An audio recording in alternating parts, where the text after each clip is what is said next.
Welcome to Stress-Free IEP. You do not need to do it all alone. With your host, Francis Shefter, Principal of Shefter Law. You can get more details and catch prior episodes at www.shefterlaw.com. The Stress-Free IEP video podcast is also posted on YouTube and LinkedIn, and you can listen to episodes through Apple Podcasts, Spotify, Google Podcasts, Stitcher, and more. Now, here's the host of Stress-Free IEP, Francis Shefter. Hello, everyone, and welcome to the show. Today is a twist a little bit because for the first time, I am having another education attorney on the show. Randi Johnson, who is the principal attorney and chief engagement officer at Gravis Law, is here to join us so we can talk about being education attorneys, because a lot of people might be like, well, wait, aren't you guys in competition? And here's the thing, there's so few of us that are education attorneys. We all work together and help each other out because that's just the way we are, because it's all about the kids, right, Randi? Like, let's help the kids. Yes. And I mean, as far as competition goes, it's sort of a unfortunate way to have to say it, but like there's enough work for all of us, plus that even if every family who reached out for help, if they did, there was not enough of us to go around. Right. And that's so true. And that's part of the reason I have the show, is that to let people know, hey, we exist. There's education attorneys.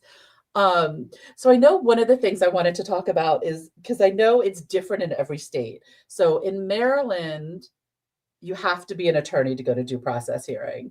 In Virginia, advocates are allowed to go to due process hearing. What about, because you're out west, right? So what about where you practice? Yeah, so I'm in Washington State, and non-attorney advocates are permitted to attend the due process hearing. In fact, I had a phone call from an individual who's starting down that path as a non-attorney advocate who was looking for some support in preparation for their very first due process hearing, and it was an interesting conversation. Right. Because due process, for those that don't know, due process hearings, yes, they're administrative, but it's actual court. You have to have witnesses, you have to produce evidence. There's things about preserving the record. There's a lot of legal stuff that goes in that, if you don't know, which most advocates don't, we go to 3 years of law school for a reason.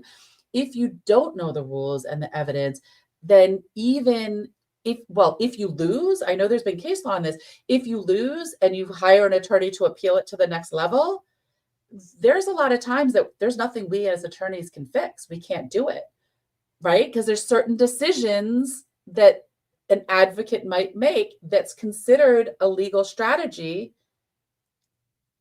you know? Right. If you didn't object, if you waived something, if you inadvertently left something out or said the wrong thing. And I think it even goes further. It's, what conversations and strategic communications and prep are they having with mom and dad or caregiver? And, just as you said, you don't know what you don't know. I went so far as to say, did you read the notice of hearing? What do they think the issues are? You got to start there. And, Right. And then the next step was, well, what's a win for you? You can't just say your denial of IEP was enough. What are your issues? How do you lay them out? Where are they? What gives you the right to say that? And these are just things that, we sat in law school for 3 years to learn how to think in that way. And yes, when you show up as a new associate, we don't know a ton. We ask a lot of questions, but in law school, they taught me which questions to ask. Right. This gentleman, heart in the right place, but didn't even know how to frame questions to ask me for help. Wow. Yeah. And that's scary, because that's, a lot of parents go out and they say they can't afford an attorney.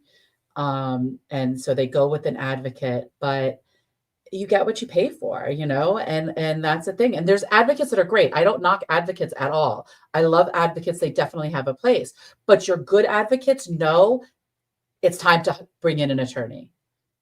right? Because just because you can doesn't mean you should. Yes, I think this particular case would be a challenge for even your experienced attorney. It's just a hard one. The school district is taking a very hard line. I'm not entirely sure why. I only got 30 minutes in a phone call, but for a 3-year-old. Oh, geez. And so it's critical what happens in this case later this month or whenever it is. And I think it would take us time in preparation to make sure we were presenting everything we needed to present. So for someone to take it on as their first one, whether they're a new attorney in this or a non-attorney advocate, it's a big one.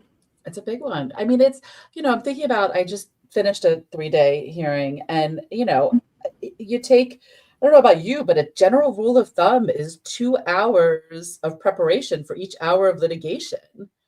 And that's prepping our witnesses, knowing which documents we need, doing our 5-day disclosures, matching the witnesses, how to get evidence in, because not all judges do it the same way, And it's just all these little things that you don't realize are important because, again, if it's not done right and you lose, there's certain things there's nothing you can do on appeal. So it's not even like the attorney can come in and fix it later.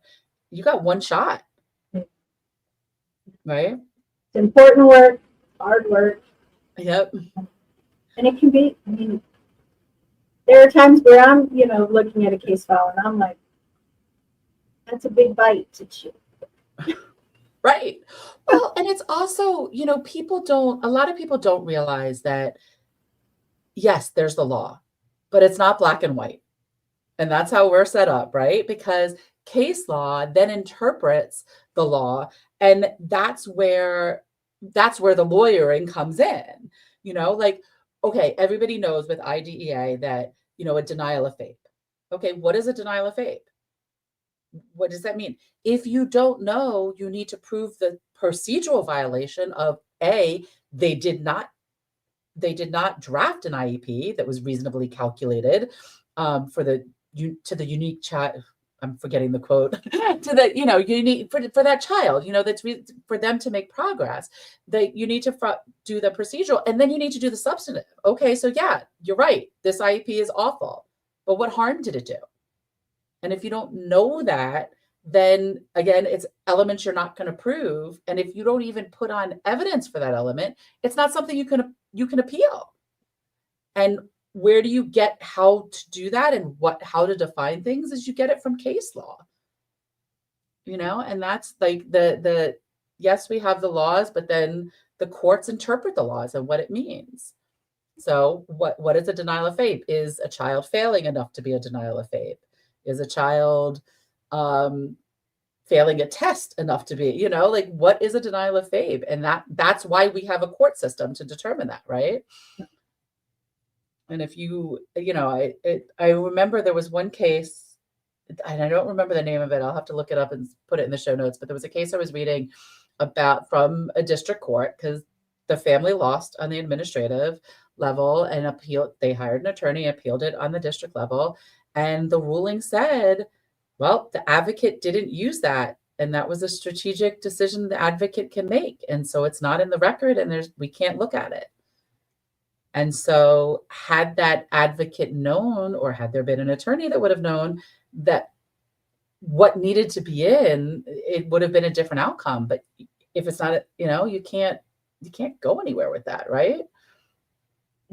When you lose the opportunity to argue an issue, it's so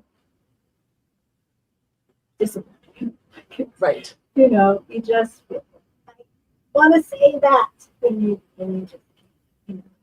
It's gone. Yep, it's gone. It's so sad. It's hard. And I get it. Lawyers are expensive and stuff, but this is your life's education, your child's education and the rest of their life. And it matters now.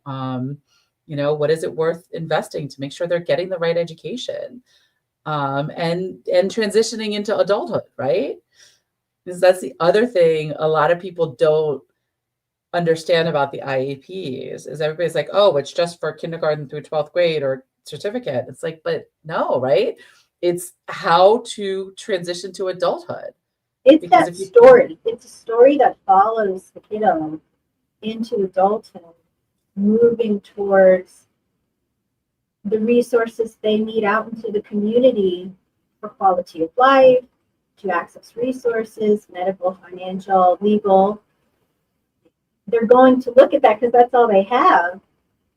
And especially in those high school years, my goodness, I present to school districts, to teachers, for their clock hours, and say, like, when you're sitting with your family and the student where appropriate, and they're in 10th grade and you've got 3 years left,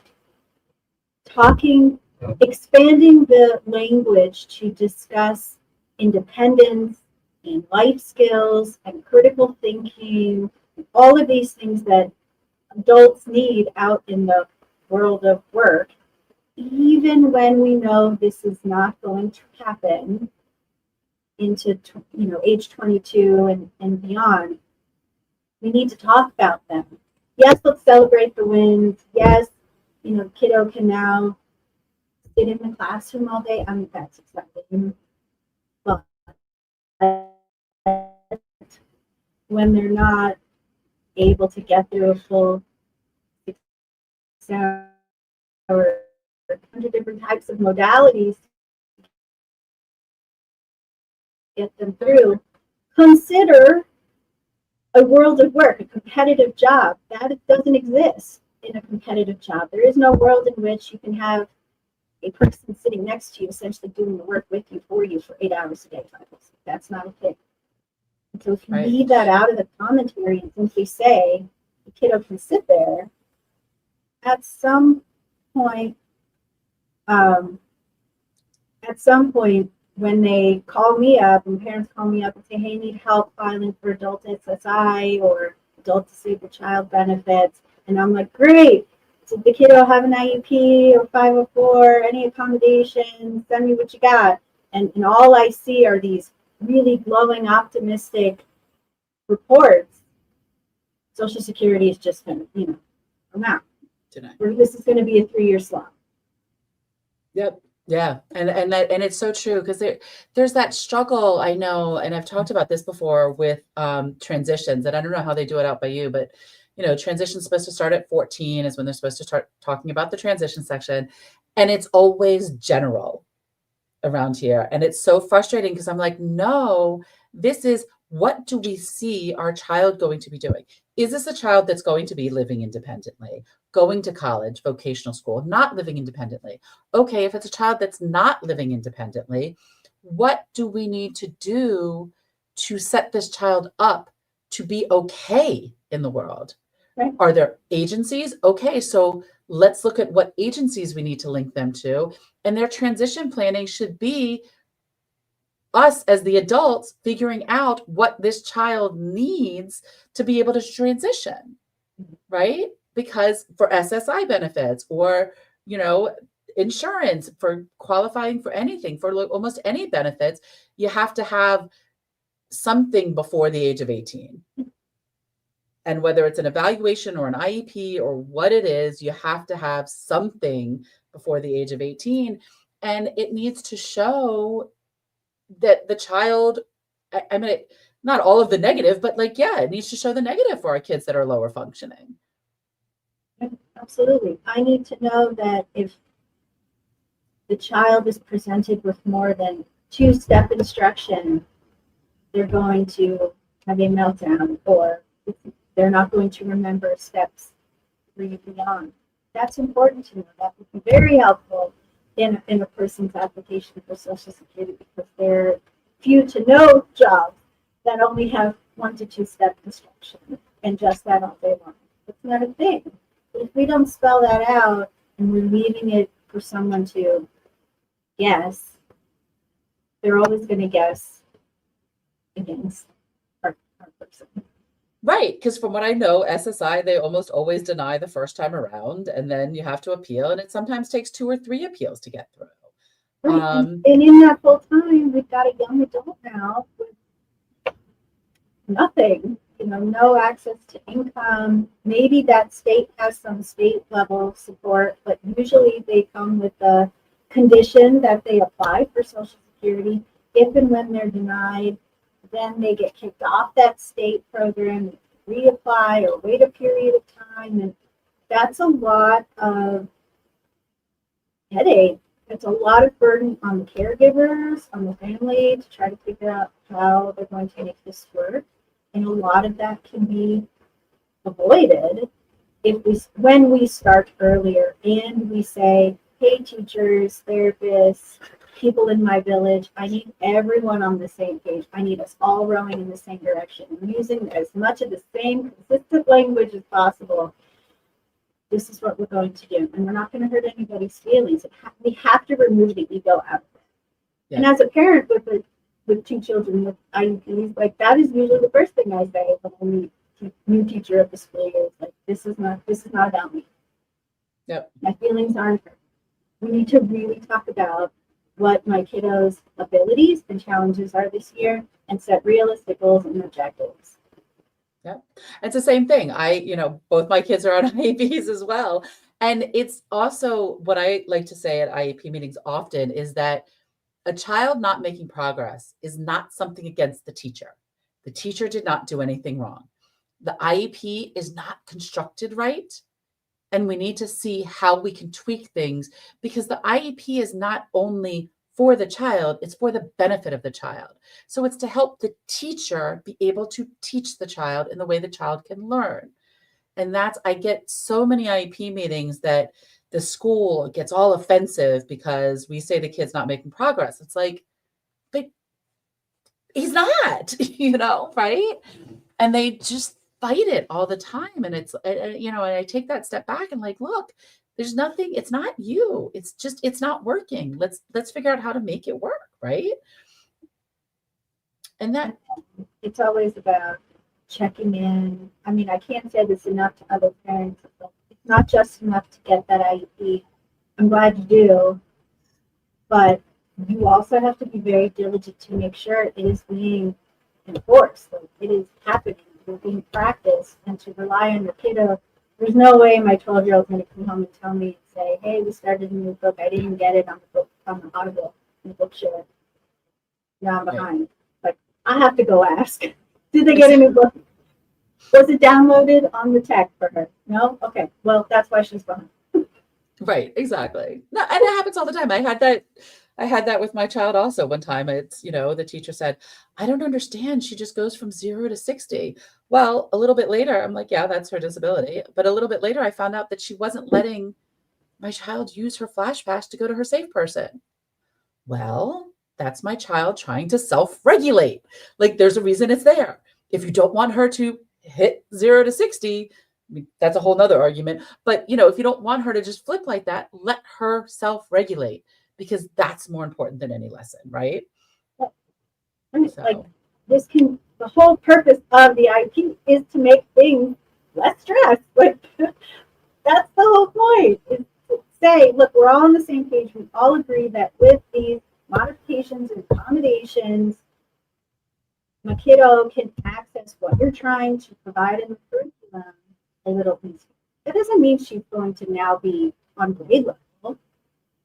And I think there's a disconnect there. Like it doesn't, maybe it does for some kiddos, but that's not a given. It means she can receive that information in a way that's meaningful to her. Right, exactly. And then to reach their full potential. We all know the Supreme Court case, like they don't have to provide the Cadillac, as Chevrolet will do, but a Chevrolet still needs to be meeting potential and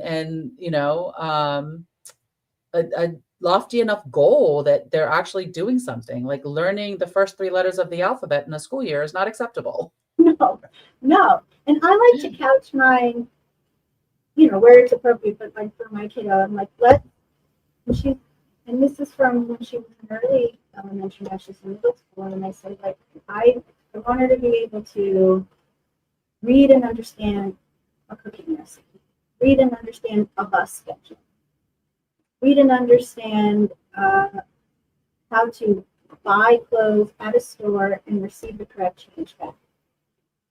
And that's how we're going to maintain my kiddos' safety and quality of life in their life. You can still teach math skills, you can still teach reading through this filter. Right.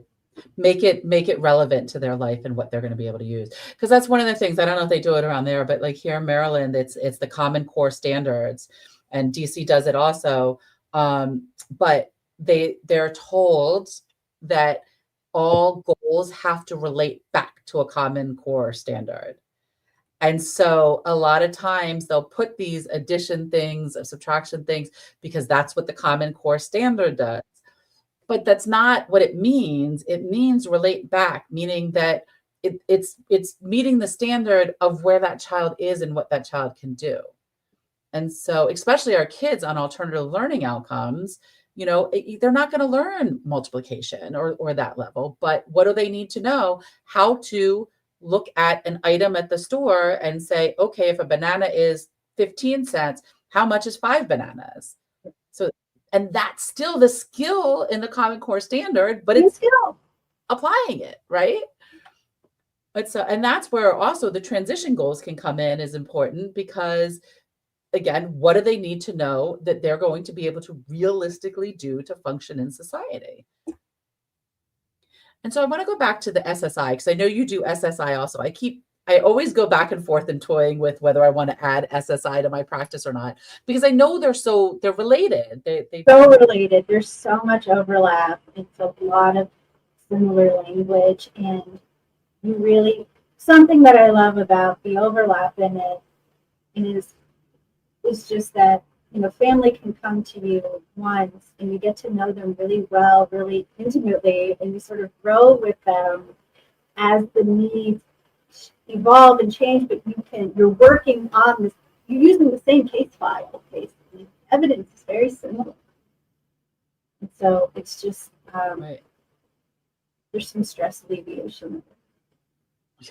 Yeah, no, I can imagine, because I know there were times that I had people that needed help with the SSI, but it wasn't, I've done it once. I did it once with a DC client through a court case, and I actually got it approved on the first time around. And I was like, this is pretty cool. But I know it's a practice you need to know and be really into and stuff. So, I toy with it. But I know you said earlier that there's certain things, like when analyzing an SSI case, that they actually look at the IEPs. What are some things that our listeners should look for or make sure is included in their IEP to help them with the SSI benefits? Oh, so they're looking at same age peers. How does that child measure up against same age peers, which is different from an adult perspective, where they're going to look at whether that individual, the adult individual, can work out in the competitive work environment without modifications and accommodations.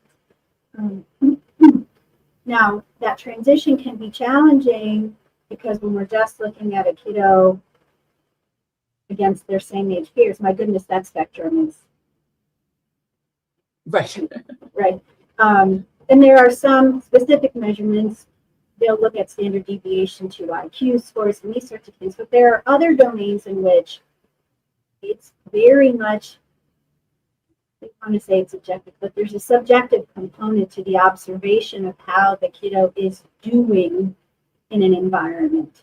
How are they interacting with others? Can they maintain personal safety? Where is age appropriate? Another same age kid would know not to jump off that ledge or jump off the top of the slide, kind of thing. Can they self-regulate? Can they feed? Can they dress? Where it's otherwise within developmentally appropriate. And so it's really helpful to have those kinds of things in there, especially when kiddo has OT support or has para support, to literally add in those things that the para and the other resources are doing to support that kiddo's environment. They're doing as well as they are doing because there are grown-ups wrapped around them doing the following things, holding them up. That's where we miss. We always see reports where they want to tell us how well the kiddo is functioning in the classroom, but they're not adding in what the supports are doing to make it so. That makes sense. And I never even thought about that for the present levels, but that's where it should be. With the support of an adult, the child can do ABC. Independently, the child can do XYZ. So making that distinction. It's so interesting because I never even thought of that, but that makes so much sense, especially when our kids get older, because again, it matters. Like I know, especially with our kids that are lower functioning, that parents oftentimes and schools, they want to do they're doing this and they're doing that, but they don't put in with what support. And it matters so much. Someone who doesn't know your kiddo and doesn't know your will assume that the child is functioning as well as they are, independent. And Right. so when you get to a place of, I'll use certain ADLs like toileting, perhaps the kiddo has executive functioning delays such that they get really involved in a activity. And unless an adult reminds them at appropriate times that it's time to go and use the restroom, they will let themselves, or they will have an accident, or something will happen. But if reminded and escorted to the restroom, they can toilet independently. Now, leave out the adult support part. Right. Yeah, exactly. They're going to have a much different expectation of that person in a work environment. Right. Yeah, no, it makes sense. And I know a lot of people be like, oh, but that's down in the modifications or in the supplementary aids, but it doesn't matter. It should be in the present levels also. This is the present level. With these supports, this is what this child is doing. This is what this child needs to be able to function and do this stuff, with minimal adult support, with no adult support, but put the words in there, right? It makes so much sense. Never even thought of that. And that goes like with us with supplementary aids and services. Everybody does it so differently, but in Maryland, they have supplementary aids and services, and then they have, clarify location and manner. And Virginia does it slightly differently. They just do it all together as one, but I see all the time across all settings. What does that mean? Right? Clarify location and manner. That's another thing that I'm sure they look at for SSI is that, what does this mean? They need additional adult support. Well, that's on there. What they say at recess. What are they doing? Right, exactly. At transition time. Why? What are they doing? Are they literally escorting the child? Is this a child? Let's get specific in there about what exactly is the additional adult support doing. What is the teacher prompting? Is that, and I say this all the time, is that it needs to be detailed.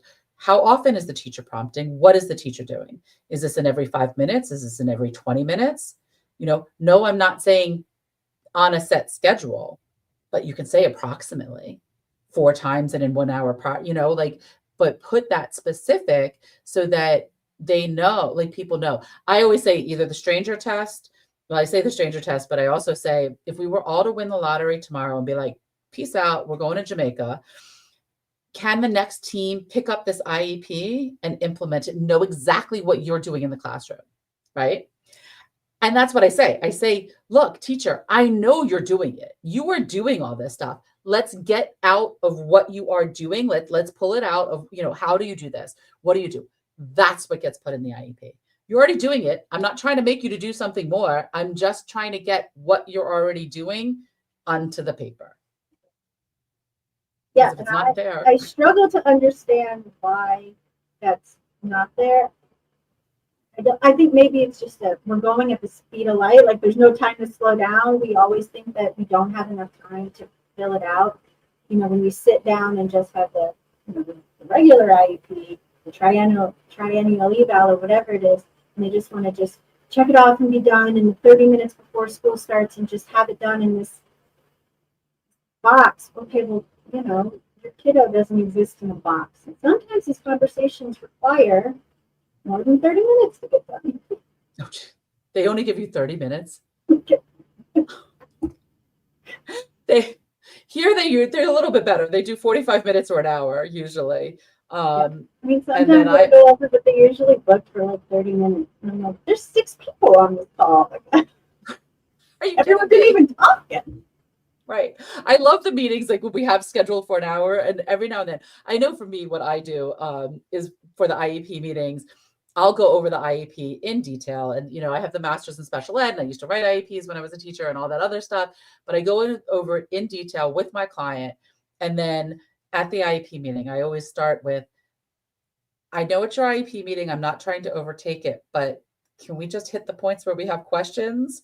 And I see all their faces like, yes, because then we just hit. I don't need you to read me the present levels. I read those. They're good. They're fine. I need this tweak. I need that tweak. And so there are times that we have a meeting scheduled for an hour. And of course, in Montgomery County, at least, if parents have an attorney, they have to have their attorney, with 2 attorneys on the call and all the extra, people that we have that come when bringing an attorney. And we finished the meeting in a half an hour because they got us the documents 5 days in advance, and we were able to fully review it and prepare.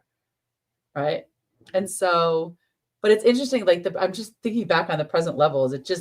That's one of the things that I don't know if you see this also, but there's so many times that I'll see the present levels, and the way Maryland does it is so crazy because it's like all the present levels and then all the sub accommodations and sub aids and then the goals. And so by the time you get down to the goals, you forget what the present levels are. Right. So, right. So I always have to take the notes, and I'll be like, oh, okay, present levels. This child is struggling with multi-step multiplication, multi-step word problems. And then I get down to the goals, and it's like, we'll learn how to count money. What? Huh? Like, it's not, yes, there's 8 parts to an IEP, but they're not 8 separate parts, right? They all have to go together. And so the whole thing has to make sense. You get to the end of it, what are we actually doing here? And I think that is what ends up happening. It becomes this very disjointed document that it's hard. It almost is impossible to implement a poorly written one because none of the pieces make sense. You can't, even if you had a traditionally functioning student, they couldn't implement this thing because there's just so many at a time. You couldn't even get there. Even if it start. And so then that's usually what happens, and nothing happens. And now the parent is extraordinarily frustrated. We had this whole meeting, we wrote this thing, they're not doing any of it. Yes. And is it written in a way that it can actually? It has to be a usable document. Right. And if the way it's written based on the child's needs, as it's supposed to be, not the school's affordability or budget, based on the child's needs, what supports does the teacher need in order to implement this IEP? And that's a place that they often get confused at. Of like, you teacher, can you fully implement this IEP as it's written? Right. No. And I frequently ask that question in the meeting because I'm looking at the teacher, their face is like, okay. And I stop and I say, okay, we just wrote all of these in. With your current supports in your classroom, is this even doable? Right. The answer is usually like, Right. So what do you do? I mean, so what do you do when the teacher says no? Are you able to get the schools to put in additional adult support? Yes. So I mean, the thing is that you sort of have to, it almost becomes like a quasi-social work on behalf of the classroom teacher. And I've become their advocate. And I say, yeah. Mrs. Smith really wants to be able to implement the thing we've all agreed kiddo needs. Do you see her body language? This is telling us that there's something missing in the classroom. Let's have a conversation about what she needs to make this happen. Right. And then now that's the focus of the conversation. It's away from the kiddo. It's almost like there's a change of energy, I think, a little bit. And sometimes there's a pushback, but I often find that like once they feel like we're all on the same, we don't actually have to fight. This doesn't have to be adversarial. We can all agree that the goal is to be a helpful village. Right. What can we do to help people? Right. No, it's true. And then I've gotten, I'm sure you have too, like after IEP meetings, teachers, or way back when we were in person, right? But teachers outside, like telling me and the parents, like, thank you so much. Because the teacher knew they needed it, but A teacher cannot go up to a principal and say, hey, I need more support. I can't handle my class without support because of the IEPs. That teacher's not going to have a job much longer, you know? And I don't blame them because that's the way it is, but that's our job at the IEP meeting. And I would say as the attorneys, that's our job to make sure that the teachers get the support they need to implement the IEP. And that goes back to for the benefit of the child, because I always get pushback on that. It's like, well, we didn't say the child needed it. No, the child doesn't need it. But in order for this IEP to be implemented, which is the benefit of the child, the teacher needs the support. So it does go on the IEP, and it does because this is what the child needs. And then you just clarify in this situation, additional adult support is needed for the teacher to be able to do X, Y, Z.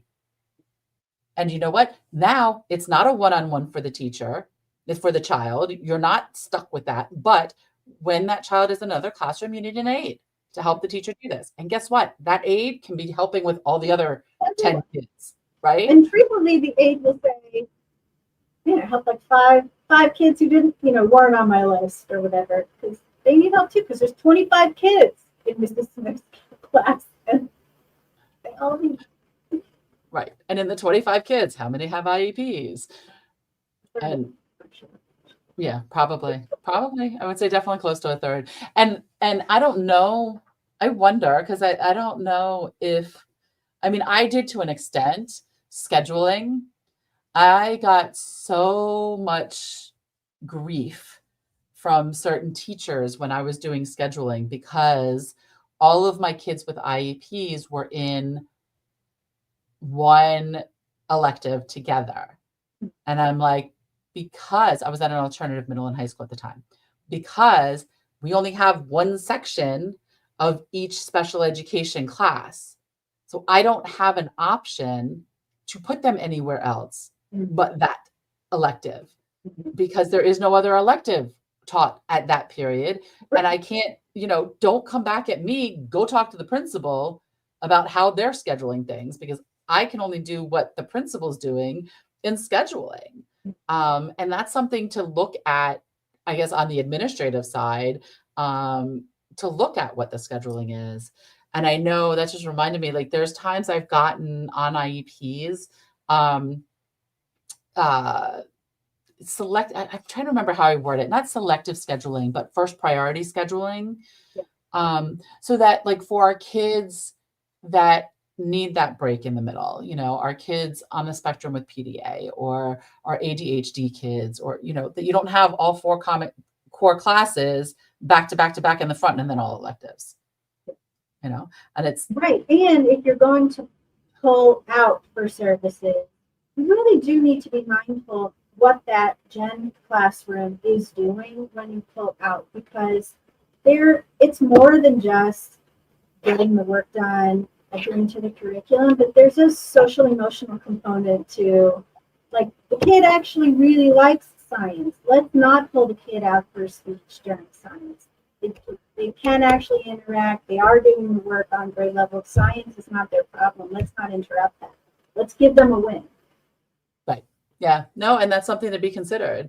And that, that's something with our older kids that I'm sure probably comes up with you as well, but I know it comes up with me often with our older kids, is that, yes, they need pull out for whatever it is, but how is the child going to act? And is the child going to be willing to go? Does the child want it? And what is the child going to be missing? And there's times that I coach parents to, hire an outside tutor to learn those basic math skills. I've hired an outside tutor for my daughter for reading. Yes, my school is phenomenal. They're pulling her out 20 minutes a day. She needs more than that to catch up to where she needs to be, but she can't miss more than that in the classroom, right? And so that's that balance of, what does your child need? The school can only provide what the school can do, and they only have a certain amount of hours. And legally, yes, do they need to provide this? Yes, they do. But at the expense of what?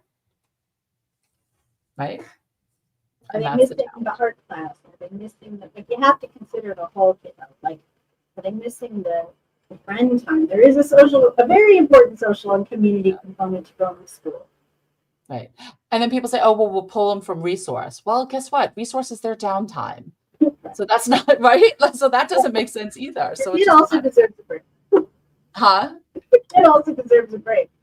Right. Exactly. We don't go straight 6 hours. Oh, that's so crazy. I'm so excited that I had you on because it's so cool talking to another attorney, right? To show like these are the things. And I learned something also. I never even thought about the present levels of putting in the support there. We put them in the goals, but we don't put it in the present levels. And now, sorry, any teachers that have upcoming IEP meetings with me, guess what? Focus on your present levels. It's so funny. I don't know if you do this also, but I always wind up with a pet peeve that I like focus on for a while that transition plans are just really bad. And so that's my focus because yes, I review the entire 35-page IEP, but let's be realistic. If I were to nitpick everything on the 35 pages, we'd be there for 7 hours, 8 hours, right? So let's focus on what we need to focus on. And so that's my new one. Present levels is going to be where it is. But it makes sense because if your present levels are written well, it all flows into the rest. Of these are the supplementary aids and services they need that we're already providing in the present levels to be successful. These are the goals that, and it all flows together. So, all right. So I know you said, and I already forgot, what state you're in? Washington? I'm in Washington. I'm licensed in Washington, Idaho, Arizona. Wow. So you practice in all those states for attorneys. So it's, I say all the time that I'm an international law firm because I've had schools overseas, American schools overseas have to follow IDEA. So that, but I say I can be an advocate in any of the states, but here's the thing. Yes. What's the difference between an advocate and an attorney in those situations? It's not legal advice. I still know all of the things. I could still, as an advocate, go through the due process, but I wouldn't if I'm not licensed in that state because sometimes there's state things that go on differently, right? And that's what I tell people. Like I have a lot of clients in Virginia and, I'll get into the case. I'm like, you know what? I don't feel comfortable doing this anymore. Can I? 100%. But I think you're going towards due process. So it makes more sense for you to hire an attorney that's licensed there so that they set it up and they have it all. So you're not paying me and then paying them to catch up to speed. Right. So, and I know we're going to have, so it's Gravis Law. I know we'll have all your contact information in the show notes. What's the best way to reach you though? If somebody wants to, say, hey, I think I need to consult with an attorney at this point. Email is great because I'm on it all the time. It's just rjohnson@gravislaw.com. Awesome. So this has been so great and so wonderful. Thank you so much. This was really fun.